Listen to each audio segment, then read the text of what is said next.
अस्सलामुअलैकुम व्यूवर्स, आज की हमारी वीडियो एक इम्पॉर्टेंट टॉपिक पे होने वाली है कि ऐसे कैसे लिखा जाता है, उसकी क्या टिप्स एंड ट्रिक्स हैं और क्या गाइडलाइन हैं जिसको फॉलो करते हुए एक ऐसे लिखा जाता है इन अ प्रॉपर वे।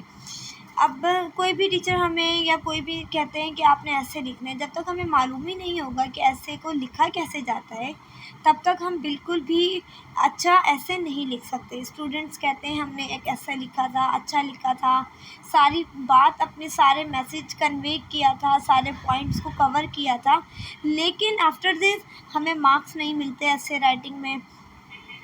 इसकी वजह सिर्फ ये है कि उन स्टूडेंट्स को मालूम ही नहीं होता कि ऐसे लिखा कैसे जाता है, ऐसे लिखने की गाइडलाइंस क्या हैं। तो वीडियो को एंड तक देखना है आप सब ने, और वीडियो को देखने के बाद आप लोगों को मालूम होगा कि ऐसे कंप्लीट कैसे लिखते हैं। स्टार्ट करते हैं अपनी वीडियो को। To write an essay, start by choosing a topic that interests you. Then create an outline with an introduction, body paragraphs and conclusion. अब जब हम ऐसे लिखते हैं ना, उसमें सिर्फ 3 चीज़ें होती हैं। आपने कोई भी टॉपिक डिसाइड किया, अगर आप डिसाइड नहीं करते तो कोई और आपको, जैसे आपका कंस्ट्रक्टर हो गया या टीचर हो गया या किसी एग्ज़ाम में बैठे हुए, तो एग्जामिन वो क्वेश्चन पेपर पर टॉपिक लिखा हुआ होता है, तो अक्सर हमें हमारे इंटरेस्ट के मुताबिक नहीं हमें दिया जाता है टॉपिक।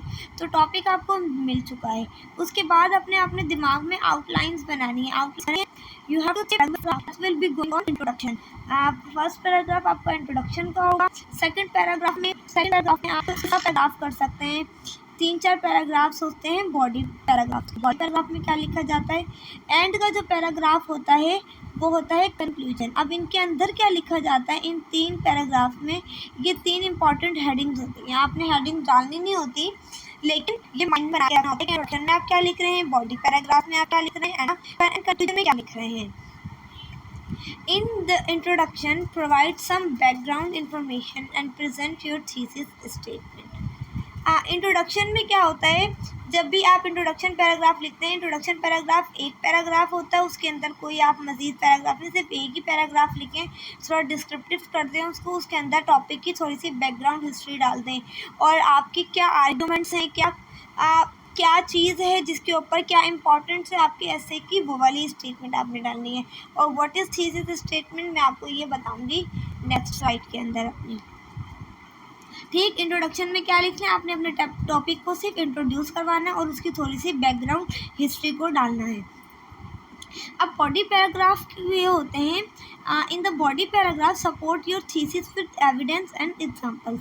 आपका जो बॉडी पैराग्राफ्स होते हैं ना, वो 1, 2, 3, 4 जितना आपका टॉपिक से रिलेट कर रहा होता है आप उतना बना सकते हैं। 1-2 पैराग्राफ भी हो सकते हैं and it can be 3 paragraph भी हो सकते हैं बॉडी पैराग्राफ। बॉडी पैराग्राफ में आपने एग्जांपल्स देनी होती हैं उस टॉपिक की, कुछ एविडेंस होते हैं वो देने पड़ते हैं, आपकी थीसिस आर्गुमेंट रिलेटेड उसको एक्सप्लेन करना होता है इन अ डीपर वे। और क्या कहते हैं, और क्या करना होता है, हाँ आपको क्या करना पड़ेगा, वो उसकी अच्छाइयाँ और उसकी बुराइयाँ टॉपिक से रिलेटेड, उसकी एडवांटेजेस एंड डिसएडवांटेजेस बताने पड़ते हैं बॉडी पैराग्राफ के अंदर। And then we have conclusion paragraph. Conclusion paragraph में आपने सिर्फ ये लिखना है, आपकी एक स्ट्रॉन्ग कंक्लूजन होनी चाहिए जिसमें आपने अपने मेन पॉइंट्स को लिखना होता है और उसको समराइज़ करना होता है पूरे ऐसे को, एक ये कंप्लीट वे होता है।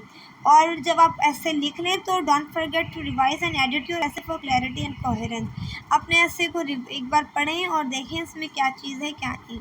अब मैं आपको सिंपल सा बताती हूँ। सबसे पहले आपने इंट्रोडक्शन पैराग्राफ बनाना है, इंट्रोडक्शन में आपने ब्रीफ हिस्ट्री डालनी है, बैकग्राउंड डालना है, ठीक है, और टॉपिक से रिलेटेड। बॉडी पैराग्राफ में आपने अच्छाइयाँ बुराइयाँ एग्जांपल्स एविडेंस सब कुछ डालना होता है। और थर्ड में आपने उन सब चीज़ों को समराइज़ करके लिखना होता है एक स्ट्रॉन्ग सी कंक्लूजन बना के, और अपना पॉइंट ऑफ व्यू डालना होता है लास्ट पैराग्राफ में। थीसिस स्टेटमेंट का मैंने जिक्र किया, this is most important. Thesis statement क्या होती है, thesis statement is a concise, clear and arguable statement that presents the main idea or argument of an essay. It usually appears in the introduction and guides the reader on what to expect in the essay. It should be specific and focused. Providing a road map for the rest of your writing. ये एक ऐसी statement होती है जो बहुत clear होती है, जिसमें आपका आर्गूमेंट होता है, ठीक है, आपके एस्से से रिलेटेड कोई भी लाइन हो जो उस टॉपिक से आर्ग्यू कर रही हो, ठीक। ये रीडर्स जब कोई भी आपका ऐसे रीड कर रहा हो तो बताता है कि आपके ऐसे में क्या होने वाला है। एक्सपेक्टेशंस बताता है, रीडर्स को एक्सपेक्टेशंस देता है कि हाँ भाई, अब इस लाइन जैसे आप कोई थीसिस स्टेटमेंट पढ़ता है तो जो रीडर होता है वो थीसिस स्टेटमेंट से ही पता लगा लेता है कि आपका ऐसे किस तरीके से होने वाला है, ठीक है। ये बहुत ज़्यादा फोकस्ड होती है और ये जो राइटिंग को एक कंसाइज बनाती है, क्लियर बनाती है। तो यही थी हमारी आज की वीडियो। यहाँ पे मैं अपनी वीडियो को एंड करती हूँ। जाने से पहले आपने मेरी चैनल को सब्सक्राइब करना है, लाइक शेयर एंड कमेंट लाजमी करना है। तब तक के लिए अल्लाह हाफिज़।